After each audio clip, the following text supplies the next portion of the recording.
Hayat Bana Güzelciler, soğuk, serin, yağmurlu bir Kapadokya günden hepinize merhaba. Videoma hoş geldiniz, kanalıma hoş geldiniz.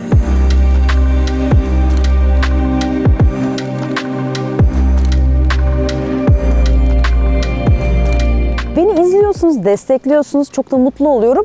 Ama çoğunlukla abone olmuyorsunuz. O yüzden önce kanala abone olmayı hatırlatıyorum. Bildirimleri açarsanız yeni videolardan haberdar olabilirsiniz. Aa, çok iyiymiş ya, otopark. Büyük aşk. Ama bir Brezilyalı vardı abi. Benim de evlenesi geldi adamla. Park üstünde de doğurmuş olabilir yani. Bunu sen alacağım bir yudum. Strese giriyorum vallahi şu anda, Allah. Siz görebiliyor musunuz biz neden bahsediyoruz? Yaklaşın. Hoppacık, ablası, abisi. Ay canımsın. Olay mahallindeyiz şu anda. Bu duyguyu anlatmak çok kolay değil. Ya böyle dizlerime kuvvet. Ve Kapadokya ne demek benim için? Yerin altı ayrı mucize, yerin üstü ayrı mucize, harika bir coğrafya burası. Hadi geziyoruz. Evet, müze diyor, giriş diyor. Paşabağ 2,5 yıl önce gelmiştim. Ben görmeyeli buranın etrafı böyle çevrelenmiş.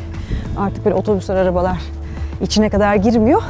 O yüzden girişi bulmaya çalışıyoruz. Gişesi olan bir giriş var. Daha önce bayağı elimizi kolumuzu sallayıp hop diye girip dolaşıyorduk. Evet, 2 yıl önce kapatılmış burası. Giriş 25 lira şimdi ya da müze kart. Daha önce bu yoldan arabalar geliyordu. Şurada peri bacaların diplerine doğru bir yerde develer, bir yerde tur otobüsleri, bir yerde hediyelikçiler, bir büyük kaotik durum, bir curcuna, bir şey. Şimdi o sakinlemiş, güzel olmuş aslında. Peri bacaları denen bu oluşumlar o kadar büyülü, sihirli görünüyorlar ki o yüzden peri bacaları ismini takmış işte insanlar, buranın halkı ve gelenler. Aslında bunlar jeolojik bazı oluşumlar. Çünkü oldukça volkanik bir arazideyiz, alandayız. Daha doğrusu büyük bir coğrafyadayız. Etrafta 3 tane dağ var. Zamanındaki o volkanik patlamalar sonrasında doğanın aşındırmasıyla bu heykelsi formlar ortaya çıkmış ve etkilenmemek mümkün değil. Sihir yapılmış gibi gerçekten.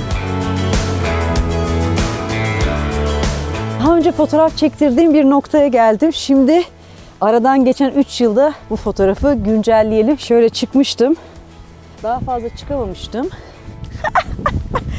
Ya maymuşluklar diz boyu. Oturmam lazım. Beyaz pantolon oturayım mı sarı sarı?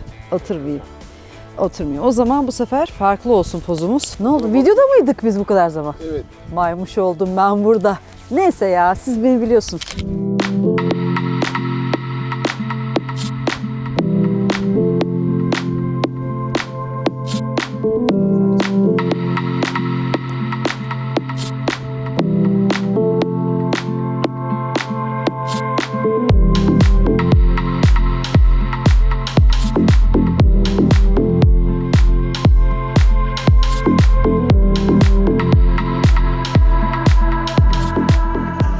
Şu an bulunduğum yer Kızıl Vadi diye geçiyor. Aynı zamanda güzel gün batımı manzarası verir.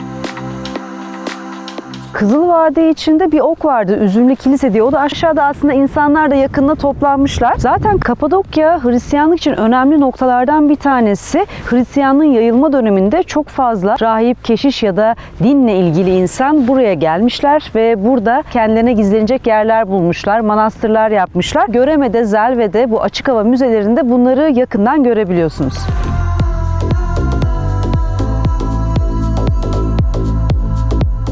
Ha, şunlar çok iyi değil mi ya?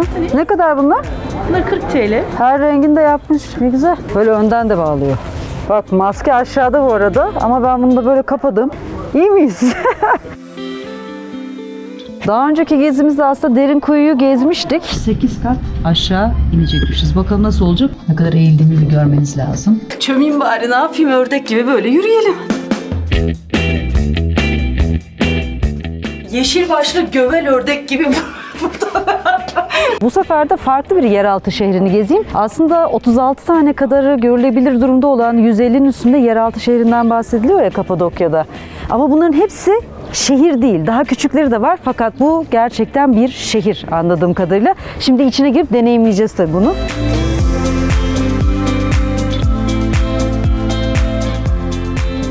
Şimdi 2 tane ok var, kırmızı ve mavi. Biri gidiş, biri dönüş yolunu gösteriyor. Bazı yerlerde çakışıyor. Özellikle daralan noktalar da var. Birazdan dolaşırken göreceğiz. Hadi bakalım biz kendi okumuzu takip ederek gidiyoruz. Böyle daracık, eğimli, yavaş yavaş aşağı iniyoruz. Bazı noktalar dar, özellikle böyle geçit noktaları. Yeraltı şehirlerinin saklanma ve savunma amaçlı yapıldığını düşünürsek kat kat farklı alanlar yaratılmış, evet, ama özellikle bazı daralan noktalar işte o savunma için kurulmasını açıklıyor. Fakat dar geçitlerden geçtikten sonra odalar ferahlamaya başlıyor. Derin kuyu buraya göre şu ana kadar gördüğümü söyleyeyim daha dardı. Burası biraz daha ferah gibi geldi bana. 5000 kişiye kadar insanın yaşayabildiği 8 katlı bir yeraltı şehrin içindeyiz yani. Kapadokya'da yerin üstünden başka yerin altında hakikaten bir dünya oluşturulmuş. Hatta birçok yeraltı şehrinin birbiriyle bağlantısı olduğu söyleniyor. Bunlar şu anda da aktif olarak açık değil sanırım. Mesela bu Kaymaklı ile Derinkuyu arasında da 8-10 kilometrelik bir altta bağlantı yolu varmış. Şimdi ben yine aşırı dar, hatta deminkilerden daha dar bir geçide gireceğim. İnanılmaz küçük. Katlanarak yine geldik mi ördek yürüyüşü anımıza. Allah vermeye. Benim okum burayı yönlendiriyor. Bu arada içeride çok rahatlıkla nefes alınıyor, onu söyleyeyim. Böyle nefesinizin daraldığı, nemli ve bir durum yok. Sadece zorlayan kısım fiziki engelleriniz varsa, sağlık sorunu ya da fiziksel olarak çok iriyseniz o çok daracık geçiş noktaları sizi biraz zorlayabilir. Yeraltı şehirlerinde dolaşırken böyle büyük tekerlekler karşınıza çıkıyor. Bunlar genelde geçit noktalarında, kapı gibi olan geçiş noktalarını savunma amaçlı gelen düşmana karşı kapatmak ve yolu kesmek için kullanılıyormuş. Ben buradan acayip etkilendim ya. İçine indiğin anda çok ferah olması ve çok daha detaylı yontulmuş, kazılmış bir yeraltı şehrinin içindeyiz. Sadece 2 tanesini gördüm ama şu anda bile favorim burası oldu. Gidiyorum. Bak yine küçüle. Kapıyı sürdüm ben. Hadi görüşürüz. Vallahi o kapıyı çektim ve gitti, burada kaldık. Bunu yuvarlamak da bir olay ha. 500 kiloluk taşmış bunlar. Nasıl insanlardı, nasıl aletler kullandılar, ne kadar zamanda bunu yaptılar? İnsan binlerce sorunun içinde kaybolmaya başlıyor. Dirseklerimi açsam tam açamıyorum yani, şu kadar dar. Wow, havalandırma deli. Aşağı ne kadar çok gidiyor. Çık. Bu ne ya, böyle dizlerime kuvvet. Şaraphaneye geldik. Aslında Kapadokya'nın şarapla ilişkisinden de belki bahsetmek lazım. Keşke bunu bir bağ bozumu zamanı falan bağlarda konuşabilseydik. Şarapçılık var Kapadokya'da. Özellikle Emir, Kapadokya'nın üzümü. Özel ilgi alanıysa bence şarabın da peşine düşün derim. Böyle göz çukurlar var. Onların olduğu yere oturdum ben. Sanki buralara böyle şarap testileri yerleştiriliyormuş gibi görünüyor. Düşün, zaten burada çömlekçilik var, şarap var. O testilerde şarap, burada niye oturuyor olmasın, bir hayal edince öyle bir resim canlandı gözümde.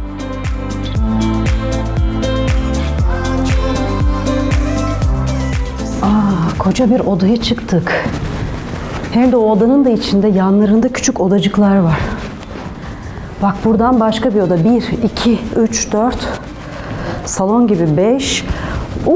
Buradan dip inanılmaz gidiyor. 6, 7. Buradan da aşağı böyle bölüm mutfak alanıymış. Zaten mutfaklar, yemek yenen alanlar insanların toplandığı, birlikte vakit geçirdiği ve yoğunlaştığı alanlar genelde. Burada da öyle gözüküyor.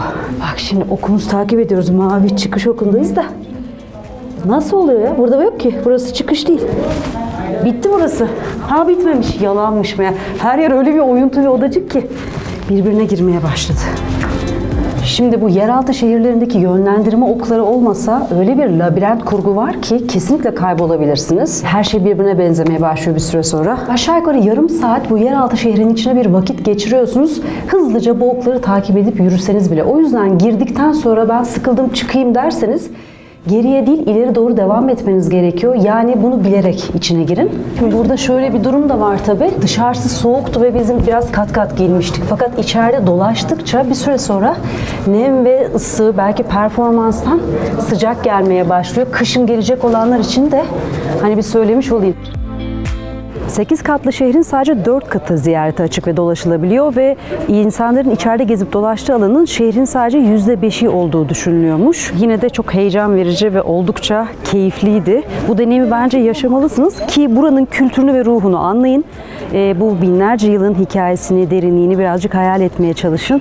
İnanılmaz bir kültürel miras çünkü. Bu deneyimi yaşamanın ve bu zamanda yolculuğun bedeli ise 60 TL ya da müze kartla giriyorsunuz. Allah Allah. Havalı atıyorum, özgüvenli.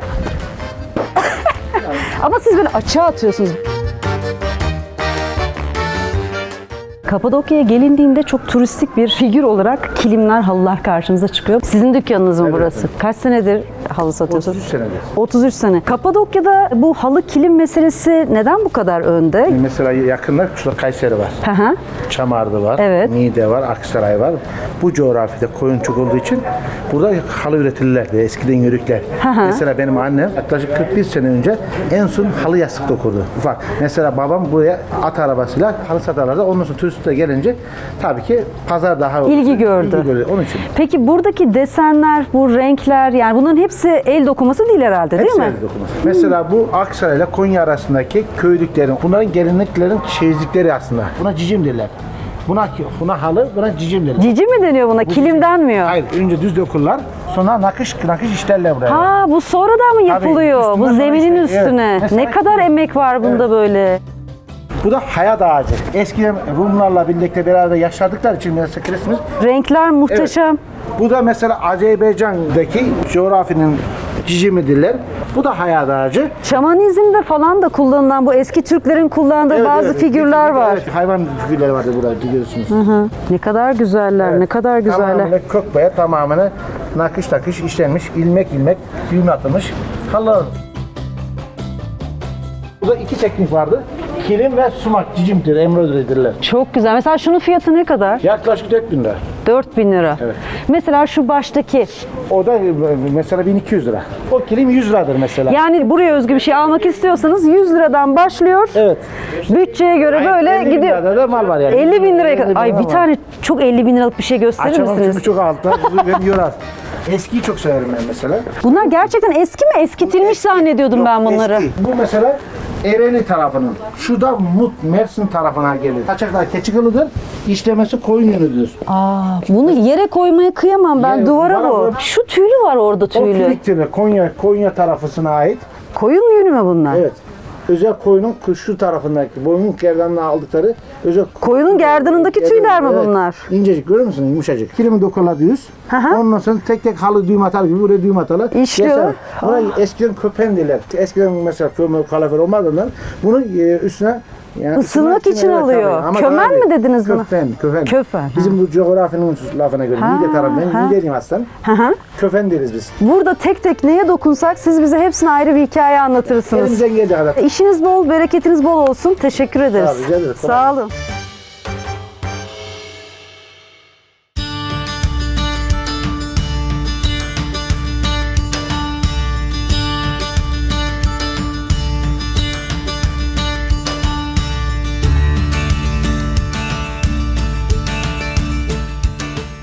Nevşehir'de Göre denen bölgedeyim. Burada böyle yamaçlara kurulmuş bir yerleşim yeri var ama yıllar önce terk edilmiş atıl. Aslında Kapadokya'nın ve bu bölgenin, Nevşehir'in enteresan olan tarafı bu. Yerin altı üstü ayrı ayrı farklı dönemlerde farklı yerleşim yerlerine ev sahipliği yapmış. Eskiden Rumlar burada hem yaşamışlar hem zengin tüccarlar buradaki evlerde eşyalarını depolamış, mübadelede terk edilmiş ve sonra böyle atıl kalmış ama biraz keçilik istiyor. Zorlu dik bir şekilde tırmanmanız lazım. Yani turistik olan alanların dışında farklı fotoğraflar, farklı gezi noktaları yakalamak isterseniz böyle seçenekleri de deneyebilirsiniz. Keçiler buraya çıkabilir.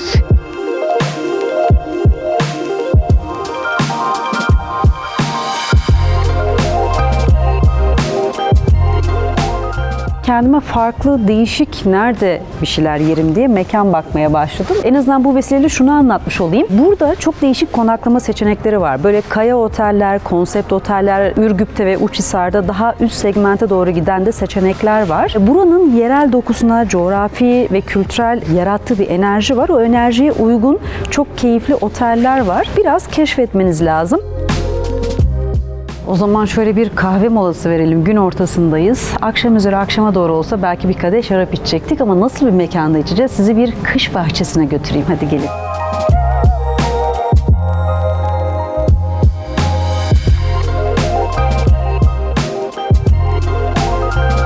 Venedik San Marco Meydanı Dükler Sarayı'nın cephesini çağrıştırıyor. Aslında zaten içeri girer girmez enerjisi çok enteresan bir yer. Zaten Kapadokya öyle bir halde ki bence sadece konsept otelleri bile dolaşarak bir Kapadokya günü geçirebilirsiniz. Konaklamasanız da yemek rezervasyonu ya da bir şeyler içmek için uğrayabilirsiniz bence.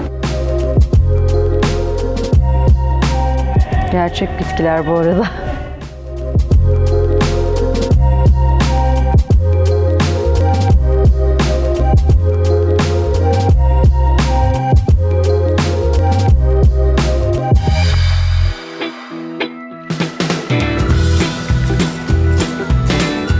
Fahrettin Bey'in evine, bahçesine konuk olduk. Bir baktık ki üzüm eziliyor, suyu çıkarılıyor, pekmez yapımına hazırlık. Aynen öyle. Şimdi bunlar buradan süzüldü müydü öbür kovalara. Öbür kovalarda içerisinde toprak var. Pekmez toprağı. O toprak erinceye kadar karıştırılır. Karıştırdıktan sonra buranın sabaha kadar o tortu filan tabanına çöker. Orada kepçelerini alırız. Leğene dökeriz, kaynatırız. Kaynatma yarın mı yapılacak? Kaynatma yağ. Biz yarın da uğrayalım, bir bakalım. Adımlarını öğrenmiş olalım sizden. Tabii. Ben bayılırım bu arada. Tabii buyurun. Yemesi güzel ama yapmasını hiç görmemiştim daha önce. Üzümün özelliği var mı? Yani her üzümden yapılıyor mu? Üzümden olmaz. Olmuyor. Olmaz. Bir siyah üzümden olur, bir de beyaz üzümden. Bu emir denen üzüm, Emir bu. emir bu mu? Emir Ha, minik Evet, minik. üzüm bu. Bakalım nasıl ya? Bak şu içeriye gir, şu örtünün altında parmak üzümü var. Yenilen o, sofralık o. Nı. Oo. Ya bu üzümü oradan incitmeden dalından keseriz. Çalılar var. Çalılara takarız. Şimdi 12. ay dışarıdan iş bitti miydi onlardan yemeye başlarız. Yani yiyebildiğimiz kadar bir ay, 2 ay anca gider. Yoksa onu da çürür yani fazla kaldı mıydı. Ama ne güzel söylediniz. İncitmeden dediniz alırız. Neden? Tabii. Bu çabuk yarılır. Yarıldı mıydı çürür. Eskiden kayadamlar vardı da kayadamlarda çok dururdu bu üzüm. O zaman yarın eğer sizin de izniniz olursa sabah biz de bir uğramak isteriz tekrar. Buyurun, gelin. Çok teşekkür ederiz. Yarın görüşmek üzere o zaman. Kolay gelsin. Çok sağ olun. Kapadokya deyince avanos ve çömlekçilik öne çıkan bir konu biliyorsunuz ki Kızılırmak, işte o çömlekler, kırmızı testiler falan ve birçok atölye var. Orada işte torna çekmeyi gösteriyorlar, kimileri deniyor vesaire. Evet bu çok turistik de bir atraksiyon. Hediyelik için evet. Avanos'un içine girdiğinizde o kadar çok küçüklü büyüklü çanak çömlek yapım atölyesi, el bezemesi, boyama atölyeleri var ki hepsine girip çıktığınızda farklı farklı ustaları görme şansınız var. İsterseniz deneyebiliyorsunuz. Ama ben sizi bambaşka bir yere getirdim. Benim çok sevdiğim, çok değer verdiğim, ustalığına inanılmaz hayran olduğum gerçek bir sanatçının atölyesine getirdim. Hem küçücük hem devasa tornalar çekebiliyor. Hadi tanışalım mı?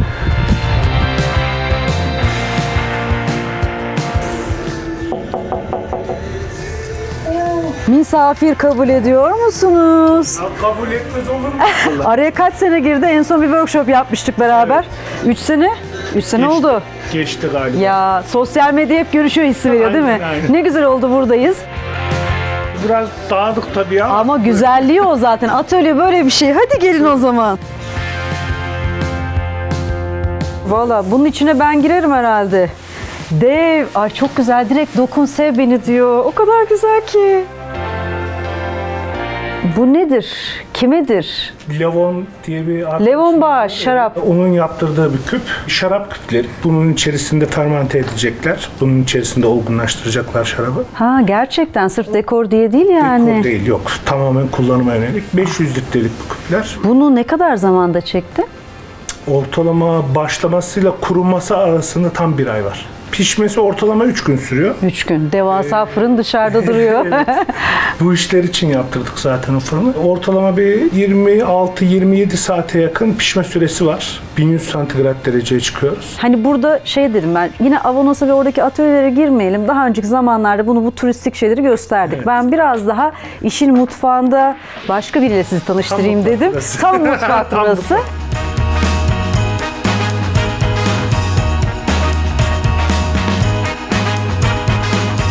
Kaç kuşaktır bu iş var? Sen 3 müsün? Bu dedem, ortadaki dedem zaten. Anne tarafından olan dedem. Baba tarafından olan dedem de çömlekçi. Baba tarafından olan dedem 4 nesil çömlekçiliğe dayanıyor.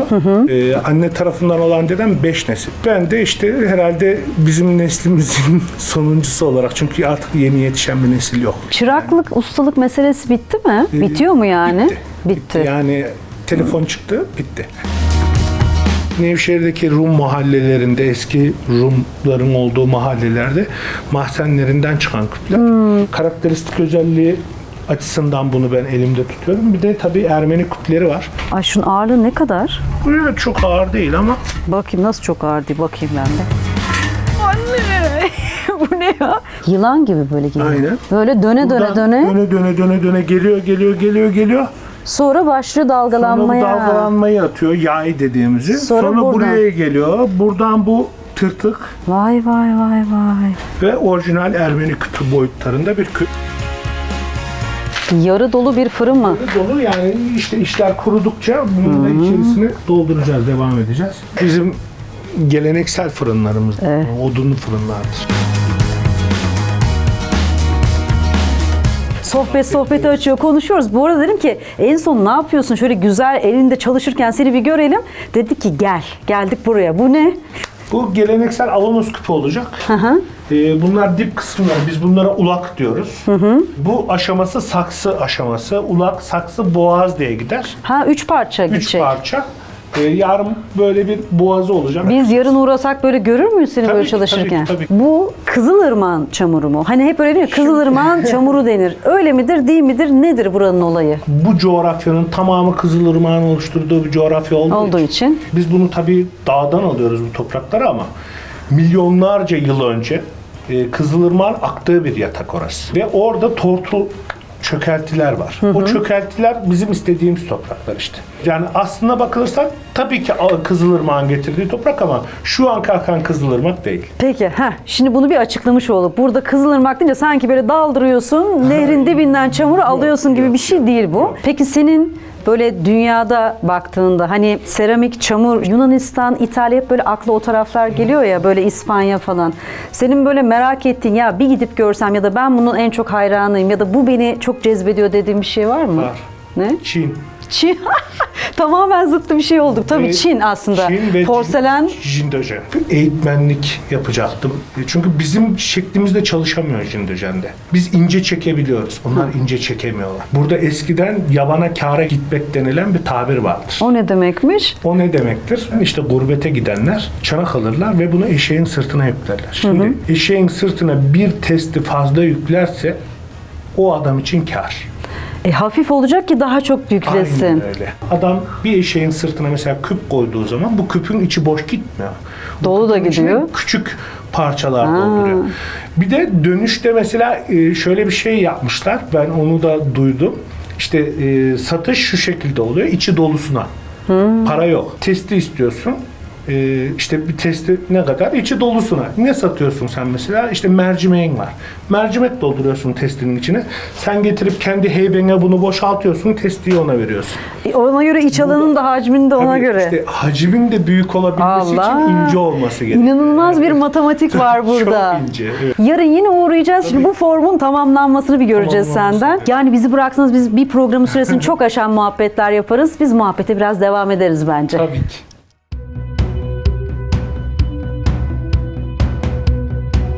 Güneş karşımdaki tepelerin arkasında güzelce kızıl batarken arkamdaki tepelerin üstünde de bir sürü insan toplanmış durumda. Gün batımını izlemek burada bir gelenek. Artık şarabınızla mı, çayınızla mı, kahvenizle mi bilmem ama bunu yapmadan Kapadokya'dan kimse ayrılmıyor.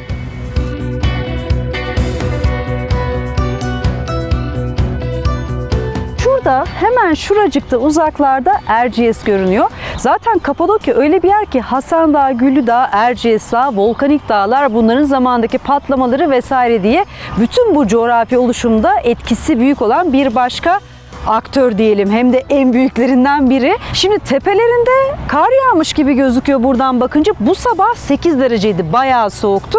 Hatta burada dediler ki buralarda ısı 10 derecenin altına düştüyse Erciyes'e kar düşmüş demektir. Yani düşmüş belli ki, çünkü sabah da ben de üstüme kar yağmışçasına ürpererek güne başladım. İç Anadolu'da olmak ve karasal iklim böyle bir şey oluyor tabii ki. Ona göre geceyi gündüzü ısı farklarını hesap ederek burada dolaşıyor olacaksınız.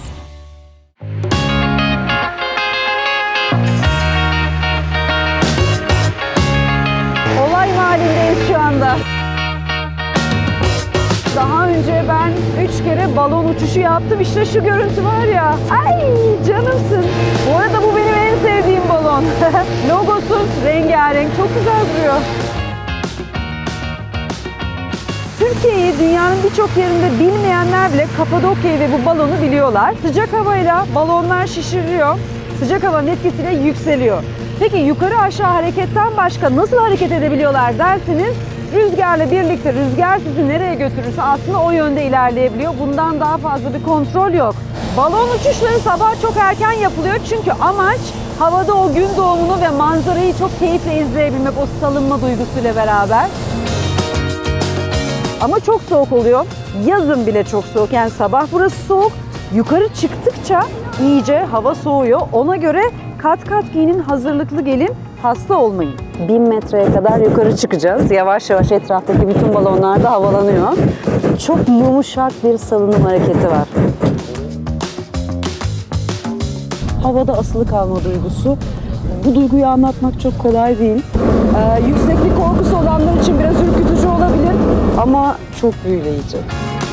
Şimdi peki böyle bir uçuşun riski var mıdır diye merak edenler olabilir. Tabii ki olmalı, yani riskin olmadığı bir şey olabilir mi? Bir sıcak hava balonuyla havada süzülüyorsunuz ve metrelerce, oldukça yükseklere de çıkabiliyor bunlar. Aşağıda bir kumanda merkezi var, öyle düşünün.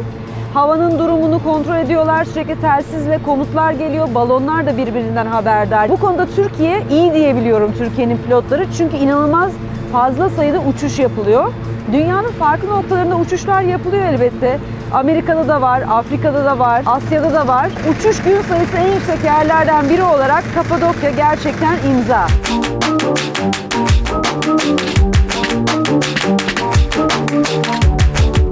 Şimdi bir taraftan uçanlar var.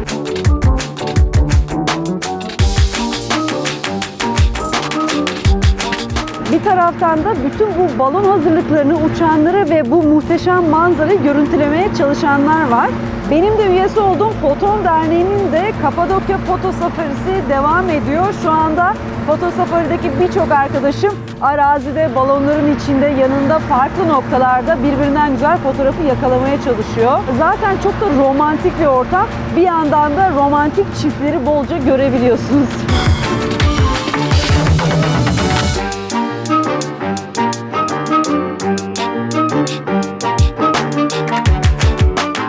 Değişik boylarda balonlar, sepetler var. Şurada arkada bir tane minnoş sepet uçuyor.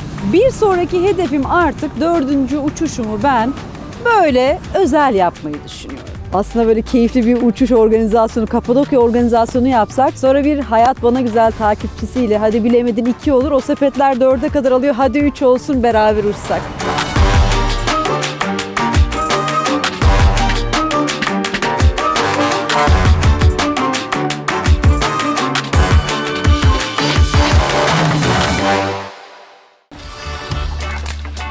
Sabah erkencisiniz, başlamışsınız. bunu sen alacaksın bir yudum. Oo, bu çok fazla ama. Ya ne öldürür mü ya? Hayır.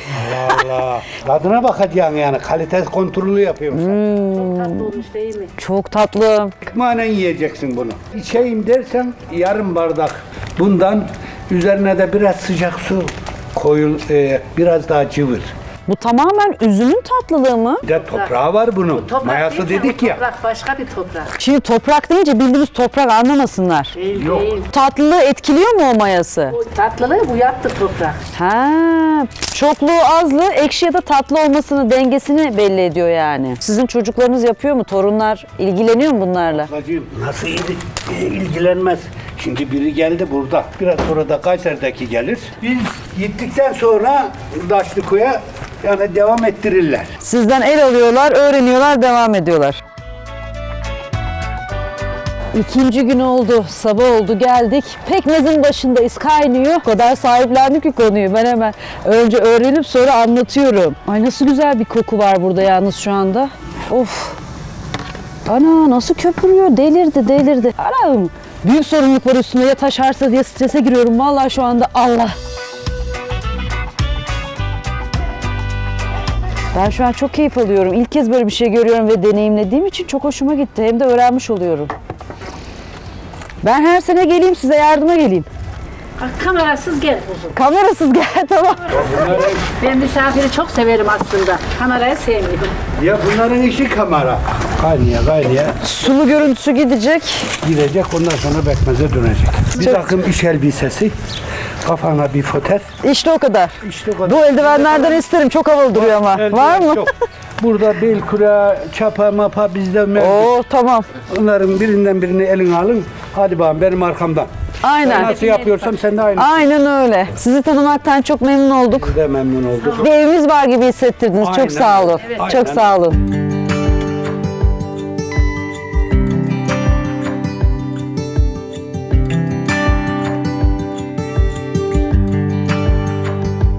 Kilise var yukarıda. Kilise var yukarıda. Zaten kilise ve şapel olmayan hiçbir yer yok gibi. İnsan eliyle oyulmuş, yaratılmış yerler, inanamıyorum insanların burada yaptıklarına, yarattıklarına, Kapadokya'da genel olarak söylüyorum. Çavuşin, eskiden Çavuşini denen en eski yerleşim yerlerinden biri Kapadokya'da. Şu arka tarafı şöyle tutsam acaba görebiliyor musunuz? Biraz açılayım bak.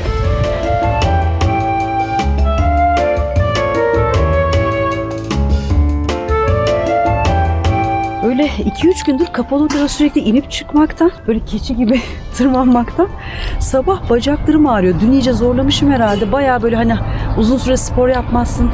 Sonra birdenbire bir performans yaparsın. O böyle bir kas ağrısı olur ya, işte o ağrı var. Nasıl bir performansa geleceğinize dair bir ipucu olsun diye söyledim bunu da.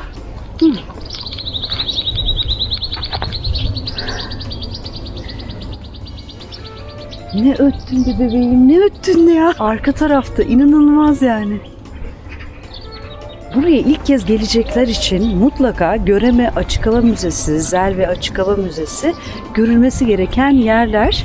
Aslında zaten Kapadokya bölgesi bu kültürel, tarihi zenginliği ve doğa güzellikleriyle toptan koruma altında olması gereken bir dünya kültür mirası. Zaten UNESCO'da bunu onaylamış. Orada gezdiğinizde çok farklı kiliseler ve şapeller göreceksiniz. İçlerinde mağara ve duvar resimleri olan, genelde Hristiyanlığın doğuşu, yayılması vesaire ile ilgili resimler bunlar. Bazılarına ayrıca para verip girmeniz gerekiyor. Bazıları ise görülemiyor. İçine girmek yasak, koruma amaçlı. Şu tarafta ki kuyrukta kapısı kapalı bir alanmış. Kuyrukta insanlar bekliyor ama neyi bekliyor? Kapıdan içeri sadece bakılabiliyormuş. İçeride de bir İsa resmi varmış.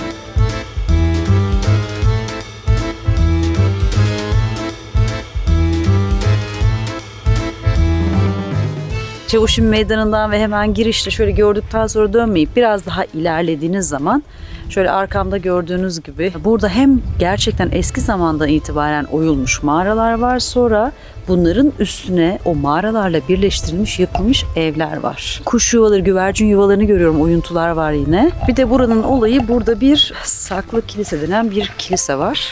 İlginç bir şey gördüm. Böyle bazı evlerin önünde insanlar bir tabela asmışlar. Mağara içinde yaşam olan gelip görebilirsiniz tadında. Bu da bir gelir kapısı mı olmuş? Herhalde öyle. Satılıkmış mesela bunlar. Bak şurası satılık. İnsanlar böyle yerleri satın alıyor. Sonra onu orijinaline mümkün olduğunca yakın tutarak, koruyarak, restore edip otel falan yapıyorlar. Çok iyiymiş ha otopark.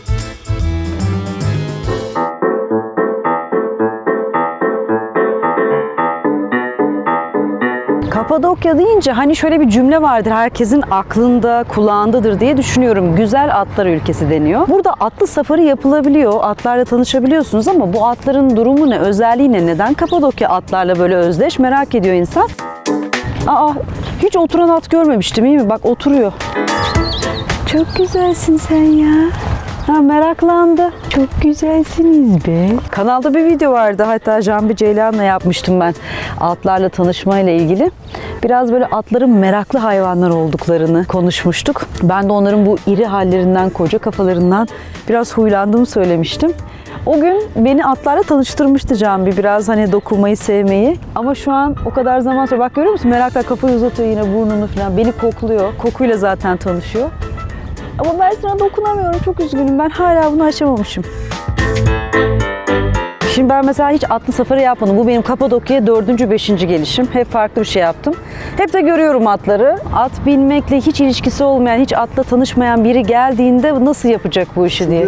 Atlarımız çok güzel yani. Karakteri çok güzel. Hiç bilmeyen 5 yaşında çocuk bile biniyor, gelip gidiyor yani. Zaten bunlar... Alıp başını gitmez bu atlar diyorsunuz. Rehber işinde gidiyor. Bunlar tek sırada. Öbürünü takip ederek gidiyor. Benim mesela grup yok. Ben tek başımayım veya işte bir arkadaşımlayım. O zaman ne olacak? Hiçbir sıkıntı olmaz ama sizin rehber işinde zaten bunlar insanlara çok alışkındır. Ne kadar süreli bir tur? 1 saatten başlıyor 8 saate kadar. 2 günlük kamp turuna kadar yapabiliriz yani. Peki ne kadar ücreti kişi başı böyle bir turun? 150'den başlıyor. 150'den başlıyor. İşte daha güzel gitmek var. Mesela siz geliyorsunuz, ben kimse istemiyorum, güzel gideceğim. Onun fiyatı biraz yüksek olur çünkü Anladım. Peki neden Kapadokya'ya güzel atlar ülkesi deniyor? İşte Kapadokya'nın atları çok dayanıklı. Önceden insanlar hep orada geçimini atlarla yapıyormuş. O yüzden dolayı Kapadokya güzel atlar ülkesi diye geçiyor yani. Hep insanlar atlarla eşit neşir olduğu için. Kapadokya'nın en klasik fotoğrafı var arkamda. Bir tarafta çömlekler asılı bir ağaç, bir tarafta nazar boncuklu bir ağaç, arkada peri bacaları. Burası genelde böyle kalabalık oluyor. İnsanlar deli gibi fotoğraf çektiriyorlar. İşte size bu manzarayı da böylelikle göstermiş oldum. Yol güzelse senin yüzünden iyi kiler doldurdum bu testiye. Vay be! Büyük aşk. Aşıklar Vadisi'ne inmek istiyorum. Fakat enteresan bir şey olmuş Kapadokya'da. Mesela şu anda bu bir manzara noktası gibi. Burada salıncaklar var, işte insanlar oturuyor, kalp içinde salıncaklar böyle vadiye karşı sallanıyorlar. Ama diğer taraftan arkamda gördüğünüz gibi develer var, atlar var. Şöyle bir tweet dönüyormuş ortada. Siz Kapadokya'ya gelen turistleri develerle gezdirir, hediyelik eşya bölümünde fest atarsanız sonra Türkiye'de develerle mi geziliyor diye sorduklarına mı şaşırıyorsunuz? Aslında fena da bir şey değil, yorumda değil mi? Bütün bu alanlara girişe aslında böyle bir görevli bilet kesmeye ve para almaya başlamış. Daha önceki yıllarda böyle bir şey yoktu. Bazı alanlar için bir düzenleme olmuş aslında. Fakat mesela buraya girişe neden para kestiklerini de anlayamadım. Buradan aşağıya bakıyorsun.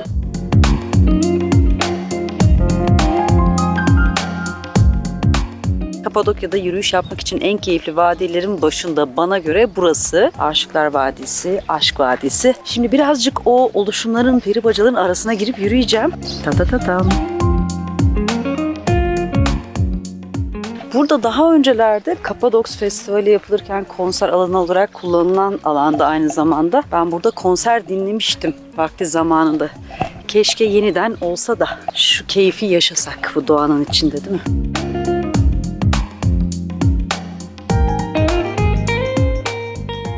Şimdi burada içeride dolaşırken şunu görüyorsun. Bir yakınlarına kadar gidebiliyorsun. Bir de aralarından mesela bunun arkasında ikinci bir sıra gözüküyor. Bu tarafta da aynı şekilde. Her aradan girip çıktığınızda başka bir fotoğraf var. Çok güzel ya. Ay çok güzel bir yer burası. Çok güzel, çok güzel.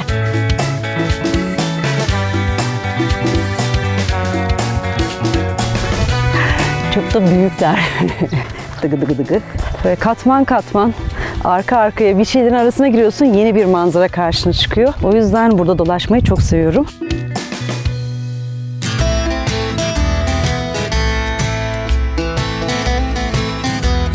Gün biterken akşam üzeri saatlerinde Kapadokya'da bir hareketlilik başlıyor. Bunun sebebi aslında herkes kendine göre keyifli bir gün batımı noktası arıyor. Bu bazen bir vadi, bazen yüksek noktalar, güzel manzaralar doğanın içinde oluyor. Kimi zamansa benim de şu an içinde bulunduğum gibi otellerin terasları ya da farklı restoranlar. Ben bugün günü burada bitireceğim sakince. Sonra yarın Kapadokya yeni keşiflerle devam edecek tabii ki.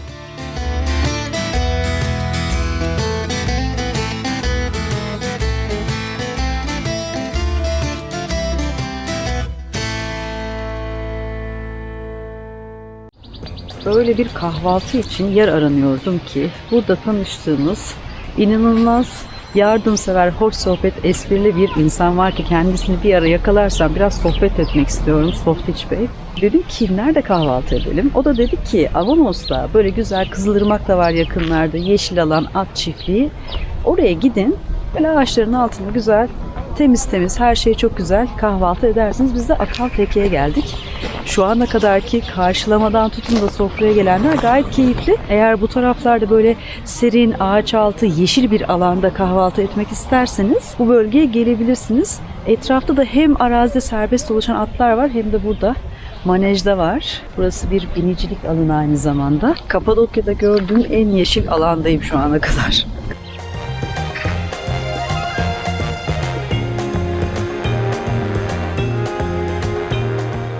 Dün tanıştık Softiç Bey'le. Yemek yedik. Çok güzel bir servis aldık sizden. Sohbetler ettik. Ben de dedim ki bu aramızda kalmasın. Bunu Hayat Bana Güzel takipçileriyle de paylaşalım. Sizi Kapadokya'da tanımayan yok gibi bir hisse kapılmaya başladım. Böyle çok mu insan tanıyorsunuz? Kaç senedir buradasınız? Kapadokya benim gelişim 1995. Değişik bir Kapadokya'ydı o zaman. Şimdi Kapadokya çok değişik. Yani o dönemdeki Kapadokya biraz daha böyle insanlar körelmiş, görüş açısı, bakış açısı çok kapalıydı. Ta ki Asmalı Konak dizi diye bir dizi çekildi Kapadokya'da. Aa, evet. Ve peribaca görüldü, müzeler görüldü, Ortodoks tarihçesi görüldü ve insanlar gelmeye başladı. İnsan gelme demesi turizm açısından bir şey kazandırma demektir. Ve insanlar o dönemde yavaş yavaş değişmeye başladı. Görmeden, bunu yapmadan dönmesinler diye bir tavsiyede bulunsan öncelikler ne olur ve neye dikkat etsinler bunu seçerken? Çok da seçenek var. Şimdi benim en sevdiğim turistlerden birisi Almandır. Neden? Alman ne yapıyor? Alman alıyor, güzelce tarihçesi araştırıyor. Diyor ki balon bir tarafa, o cepte. Uçacağız, uçmayacağız, o önemli değil. Ama diyor ki Kızılçukur Vadimiz var, yürüyüş.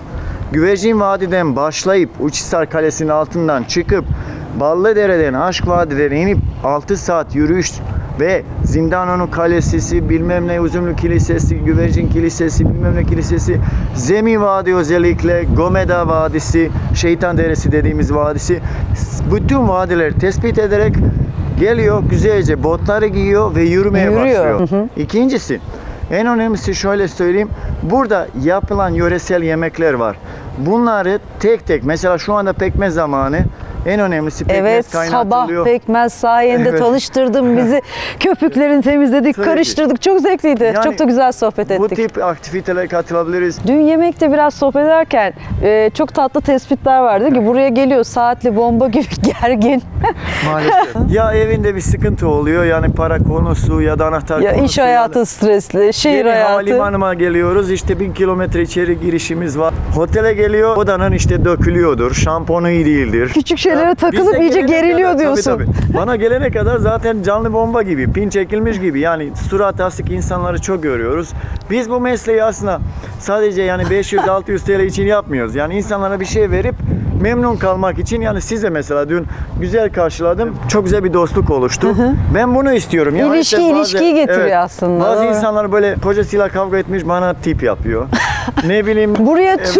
Türk profil daha çok balayı çifti mi geliyor peki? Şimdi onlar da var. Bir de evlenme teklif edecek olan insanlar Ha. var. Biraz masa süsleme yapıyoruz. Pasta, ufak bir pasta, keman, şampanya, alkolsüz nasıl tercih ediyorsa müşteri. Ama bir Brezilyalı vardı abi. Benim de evlenesi geldi adamla. Adamın sadece şampanya şişesi ne bileyim 3 milyar kusura. Çavuşin Medaş'tan elektrik kapatırmış, havai fişek yaptırıyor. Nasıl yani? Çavuşunu Bildiğin indirmiş çavuşun- aşağıya. Çoğu şeyini indirmiş beyefendi. Bizim haberimiz yok. Yalnız Biz fiyatları burada- çok yüksek Kapadokya'nın. Her geçen sene ne oluyor? Bir uçmuş sanki. Ben pandemide bir 2-2,5 yıl ara vermiş oldum. Geldim iyice bir pahalı. Oteller zaten öyle. Daha da kaloriferi yakmadık. Daha kış gelmedi. Bunu bir de yakalım. Ya. Şu anda güneşten faydalanıyoruz. Şöminesi olan daha yüksek Tabii, zaten. tabii. O zaman Göreme'de karşılaştığım bir müşteriyle şömine oda diye satıldı. Şömineyi yaktı fakat şömine odunu bittiğince resepsiyon arıyor. Takviye odunu istiyor. Resepsiyon da diyor ki 30 TL. Ne? Şimdi beyefendi siz bana şömine odayı sattınız ya diyor. Tamam. Şömineyi o bir kere sattım. mahsus diyor. İkincisi ekstra. Yani bu detayları bir sormak mı lazım? Hiç aklıma gelmez mesela bunu sormak. Burada en önemlisi ne beklenti var bir müşterinin? Ben parayı veririm diyor. Problem değil. Bir güler yüz isterim diyor. Müşteri mi taktı Bir bunu? saniye. Nazarlık. Ha bana mı biri çıkıyor bunun? Valla nazarlığımı da aldım gidiyorum. Evet. Hah, çok teşekkür Olay bu. ediyorum. Boncuğumu da aldım. Yapalım.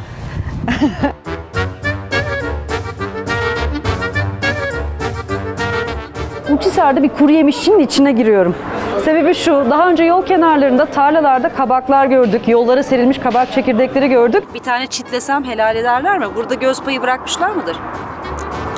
Hoppacık, ablası, abisi. Bir süre sonra ciddi kas çalışıyorsun. Bunlar kaç kilo? Ben sana söyleyeyim. Bak şu 4. Bu da 3. Bu bölgenin aslında bir ürünü, tam da zamanı. Biraz işin mutfağında bu iş nasıl yapılıyor, sütle, tuzla falan kavurması derken bir de tabii ki üzüm, pekmez gördük ya sabah. Ben köftürün de peşine düştüm. Köftürü çok seviyorum. Size köftürü de göstermiş olalım. Bu şu an yaş kurudukça dışı şekerlenecek. Dolapta tutmanıza gerek yok kuruttuktan sonra. Herhangi bir poşete ya da böyle kese kağıdı gibi bir şey koyun. Öyle bekletebilirsiniz. Hiçbir şey olmaz buna yani. Doğal olduğu için hiçbir Çok şey güzel. Ben bunu üzümle ilgili ürünlerde pekmezden daha çok seviyorum. çok güzeldir. Bunun kavurması da var mesela. Denediniz mi hiç? Yo. Sucuk gibi kavurabilirsiniz tavada mesela. Aa. Tabii ki. Yağda. Aynen öyle yağda. Allah Bunu Allah. Tavaya böyle dilim dilim doğrayın, tamam mı? Daha sonra içerisine ceviz kırıntısı. Ceviz kırıntısı atıyorsunuz. Tereyağıyla beraber tavada bir kavurup yiyin yani. Aa. Çok tavsiye ederim. Süper. Kuruttuktan sonra yapacaksınız. Tamam. Direkt kabuğuyla yiyin mesela. Buradan çekip makarnaya falan da atabilirsiniz kabuğuyla beraber. Ne diyorsun? İlk kez duydum. Peynir gibi olur yani. Yaş kavruk kabak diyorsun ama biz böyle bu kadar çeşit görmüyoruz ki Bu İstanbul'da. kabak çekirdeği yeni mahsul. Yılda 2 ay boyunca bulabilirsiniz. Hasat zamanında olur. Eylül-Ekim aylarında bu dönemde yani. Bu kabak çekirdeği de kabaklardan çıkar çıkmaz kendi yaşıyla kavrulur. İçinin posasıyla bir. Ha, evet. Bu çekirdek de güneşte kurutulur. Kabaktan çıkarıldıktan sonra leğenlere dökülerek süt ve tuz ilave ederiz. Biraz da un atarız tuzu tutması için. Daha sonra tepsilerde taş fırında kavururuz yani. Taş fırında kavruluyor. Bu çekirdek de Kapadokya'nın en güzel, en lezzetli çekirdeğidir. Bir özelliği de kabuğuyla yenilebilmesi zaten. İnce olmaz çünkü. Hanım tırnağı ya da ürgüp sivrisi diye geçer. Odun fırında kavruluyor. Zaten lezzeti veren şeylerden biri odunla kavrulması. Makine ürünlerin çoğu sonradan tuzlama yapılır, yapıştırma olur. Biz taş fırında pişen ürünleri önceden tuzlayıp pişiriyoruz. Tuz eriyip içine alır. Bütün Lezzeti farklı oluyor o daha zaman. farklı lezzet katıyor. Nasıl yemek yaparken önceden tuz attığımızda içine Başka. işler, tat verir. Doğru. Sonradan attığımızda tuzu tad alamayız. Aynı şekilde taş fırında pişen ürünlerde tuzlandığı için çok lezzetli oluyor.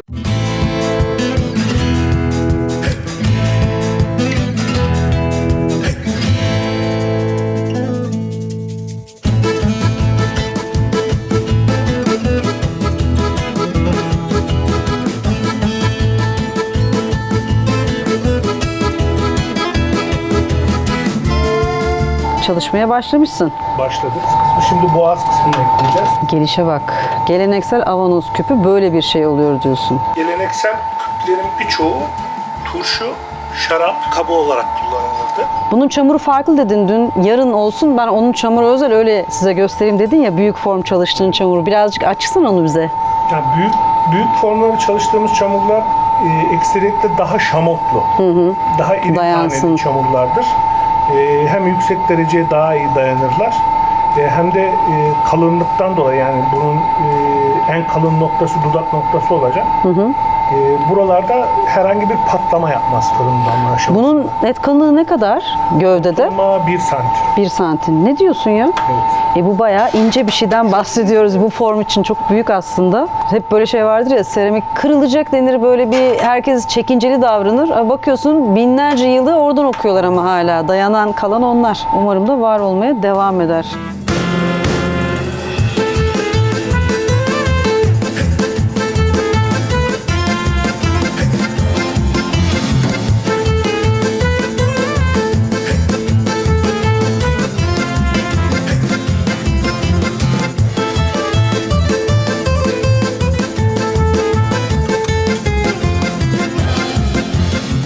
Yakından inceliyorum olayı.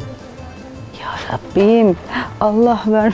Bana bakar mısın? Şöyle oldum bir an. Yani bunu çekmeye kadar kaldırmakta bir olay yani. De ki Yaşken çekmeyi tabii. öğrendik, bu nasıl kalkacak? Ne kadar ağır. Yaşken tabii birazcık zor oluyor ama kuruduğunda daha hafiftir yani. Buna karşı bir şefkat besliyorsun Evet. gerçekten. Sen neler yapıyorsun ya? Deve cüce. Bu nedir? İnanılmaz. Demin konuştuk, örnekleri var. Siz görebiliyor musunuz biz neden bahsediyoruz? Yaklaşın. Yani artık ne diyeceğimi bilemiyorum. Ustalıkta böyle bir şey oluyor. Çok sevdim bunları.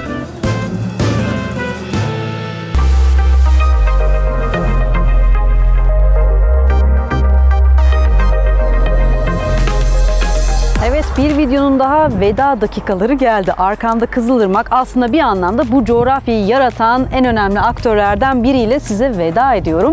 Kim bilir bir daha ne zaman, hangi mevsimde Kapadokya'ya geleceğim? Dileğim, dualarım lapa lapa karda gelmek. Yeniden görüşünceye kadar kendinize iyi bakın. Hoşça kalın.